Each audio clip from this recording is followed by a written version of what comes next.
It's 6 p.m. on a brand new Monday here in Korea. Welcome to our newscast. I'm Daniel Chen. Let's start with the headlines. Despite strong opposition and concerns by the New Politics Alliance for Democracy, the Korea-China Free Trade Pact finally passed the Assembly's plenary session today. Korea's GDP rebounded strongly in the July to September period from the gloomy digits recorded in the second quarter. In stark contrast, output across all industries in October marks the biggest decline since January. Following NIS reports of a failed SLBM launch by North Korea, the Defense Ministry says Seoul and Washington are closely watching Pyongyang's test launches. UN Security Council resolutions prohibit any type of ballistic missile development or launch by the regime. South Korea's parliament has this afternoon finally ratified the Korea-China Free Trade Agreement. With Monday's vote, the deal passed the Assembly some 6 months after being submitted for ratification. For details, let's connect to our Park Ji-won, standing by the National Assembly. Ji-won, this has been a long time coming. Daniel, the Korea-China Free Trade Pact passed the Assembly's plenary session about an hour ago this afternoon, along with FTAs with Vietnam and New Zealand, in a bill to create a free trade zone with Turkey in service and investment sectors. While the ruling Saenuri Party has been pushing the free trade agreement for the past few months, the main opposition NPAD resisted because of concerns for the nation's farming sector, which will be hard hit by the pact. The Liberal Party earlier said they wouldn't back down until a reasonable amount of compensation was available, but with a marathon session of negotiations over the weekend, both parties finally agreed to create a fund worth about $1 billion for farmers, along with other measures to compensate the agricultural sector. Good to hear that the local agriculture sector will not suffer. Ji-won, now that it's ratified, when will the FTA take effect in both countries? Well, Daniel, the rival party and the government hastened the process and said the trade deal will take effect within this year. But actually, more procedures are needed from both countries, so it's not yet precisely clear when it will take effect. With the ratification process done in the Korean parliament, it needs to be approved at cabinet level, followed by official proclamation into law. The Korean government will then give notice to the Chinese government that domestic procedures are complete. Then the State Council of China approves the agreement. While two governments will set a start date, the Chinese government also has to promulgate the pact. Experts say China's domestic procedures will decide exactly when the mega trade pact comes into effect. Well, that's it for now, and I will have more updates in our later newscast. Daniel. Looking forward to it, Ji-won. Thank you for that report. Staying on trade deals now, members of the Trans-Pacific Partnership, or TPP agreement, will seal the deal at a signing ceremony in New Zealand in early February. Korea's Deputy Trade Minister Woo Tae-hee said in a briefing on Monday that participating countries will complete scrutinizing the world's biggest trade pact within the first week of December. While the full text was only released this month, Korean officials were actually reviewing the agreement since May.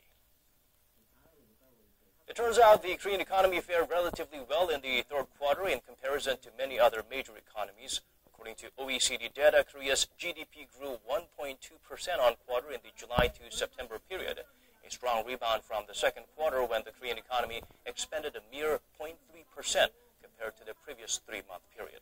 In contrast, growth slowed in many OECD countries, all the way down to 0.4% from 1% in the previous quarter in the case of the U.S. Third quarter growth are slowed in Britain and other EU nations as well. Korea's overall industrial output slumped by the biggest margin in 9 months in October. The drop is largely linked to sluggish exports, which are also hurting manufacturer sentiments. Hwang Ji-hye has the numbers. Statistics Korea says output across all industries was down 1.3% in October from a month earlier. That marks the first drop in 5 months and the biggest decline since January this year, when the figure dropped 1.9%. The agency attributed the slump to a drop in production in the mining and manufacturing sectors that were hit hard by slumping outbound shipments.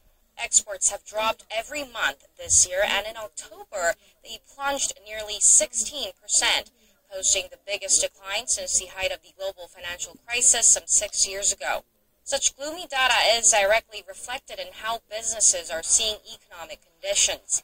The Bank of Korea says its Manufacturers Business Sentiment Index for November came in at 68, down 3 points from a month earlier.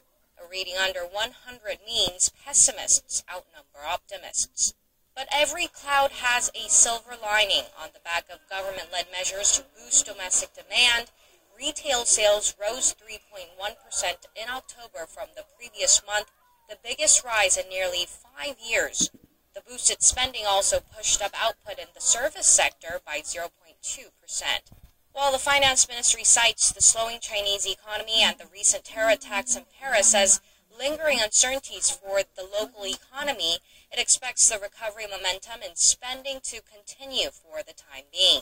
The Korean economy grew 2.4% in the first 3 quarters of this year from a year earlier, higher than the OECD average of 2.1%. 황지혜, 아리랑 뉴스. 2 operations led by Kakao and KT were awarded preliminary licenses to begin web-based banking services. Shin Se-min explains how the first direct banks of Korea can benefit everyday lives of online bank users. Korea's mobile messenger giant, Kakao, and number 2 telecom operator, KT Corporation, are set to launch internet-only banking services next year, free of online financial services, no branches, and no tellers. It's an unprecedented move that could take the finance market by storm. We're expecting customers to enjoy cheaper and convenient financial services with an introduction of such internet-only banks. The internet-only banks come with 2 major benefits: higher interest rates as operators cut costs of running offline offices, and middle interest loans for small borrowers. Currently, top-tier banks offer annual interest rates of up to nearly 5%, while secondary financial institutions, including savings banks and non-bank lenders, charge interest rates of up to 34%. Internet banks say they can better evaluate creditworthiness of the lenders based on compiled big data like location and e-commerce transitions, and better suit them with the mid-range interest loans. Another big benefit is convenience. KT's K-Bank is teaming up with 20 other companies including Uribank, Hyundai Securities, GS Retail, and Alipay. Some 23,000 ATMs in Uribank and GS Retail's convenience stores will offer offline direct banking services to its online customers. Alipay, China's largest third-party payment system operated by Alibaba Group, will help users with simple overseas transfers.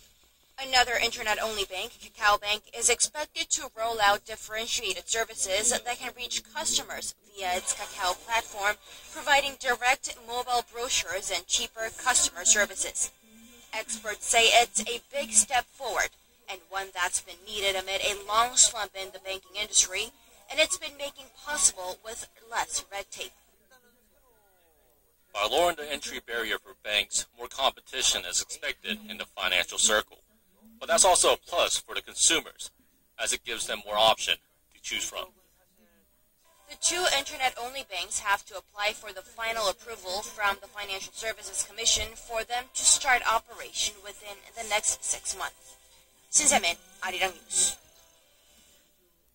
North Korea has test-fired a submarine-launched ballistic missile over the weekend, but according to South Korea's spy agency, the launch attempt was a failure, and it happened with their leader Kim Jong-un watching. Kim Hyun-bin has the details.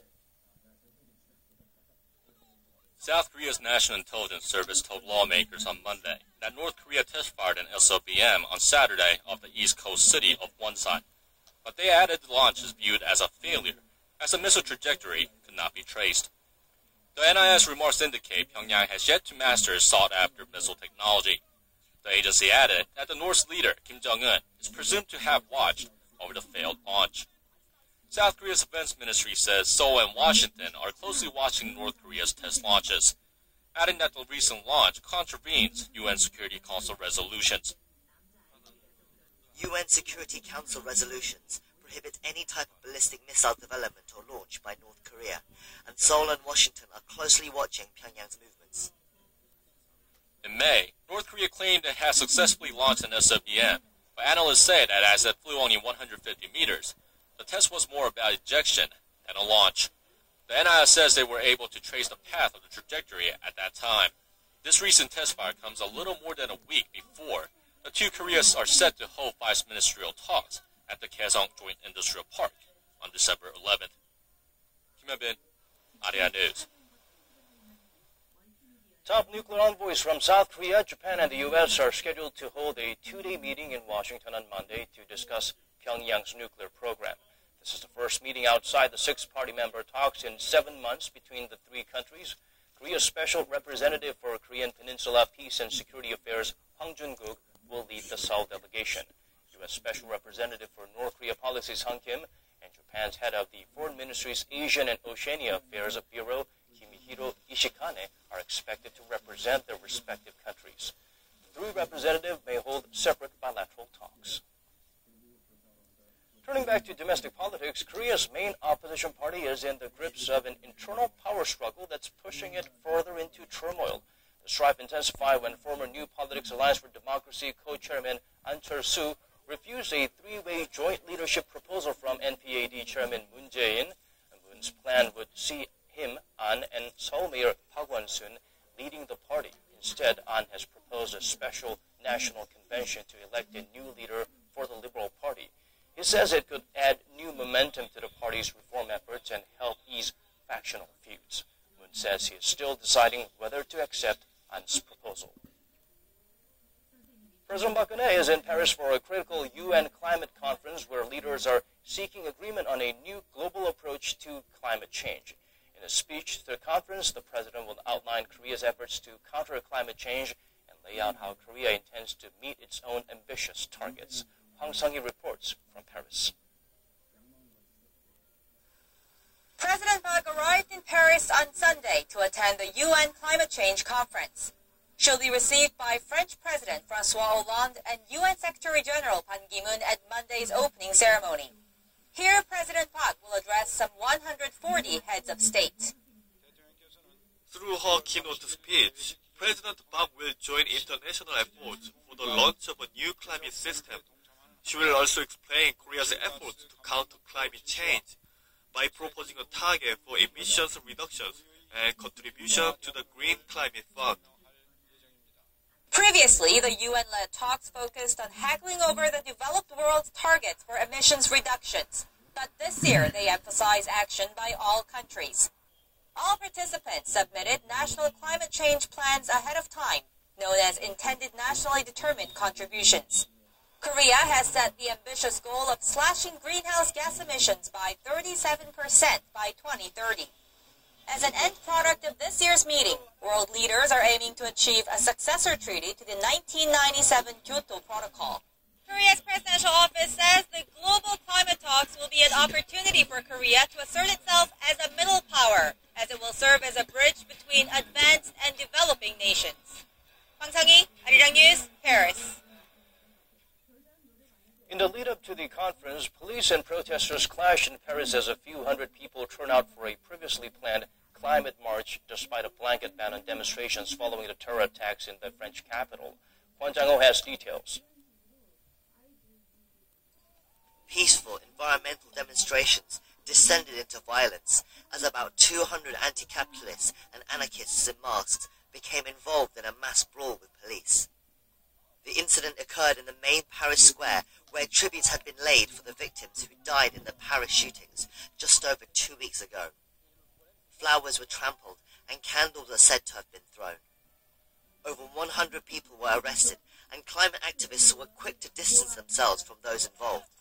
But for the French government, it was justification for the controversial decision to cancel the planned climate change march. This is why these protests are not authorised.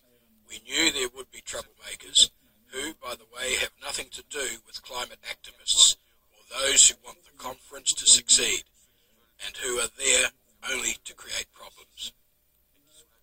Earlier in the day, there was little sign of what was to come. An installation of about 10,000 pairs of shoes was placed in Paris's main square in a symbolic protest to the cancelled climate change march.